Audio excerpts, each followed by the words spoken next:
vågnet. Så er det drengenes tur til at komme lidt ud og lege. Ja. Både Henry og Uno er ude at lege med mor. I efterårssolen. Det er den 16. oktober.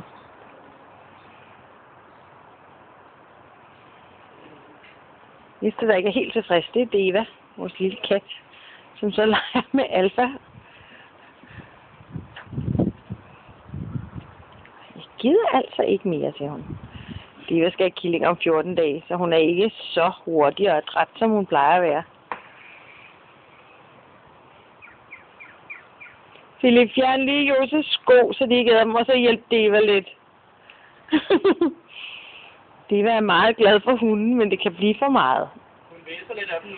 Ja, det tror jeg er en god idé, at hun får sagt fra, men nu er hun altså trængt op i en krog.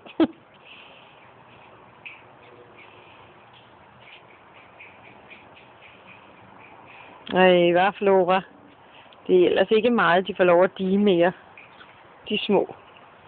Men de her, der kan hun vist ikke rigtig slippe fra dem. Jeg skal lige se, hvad du har puttet i munden der, Uno.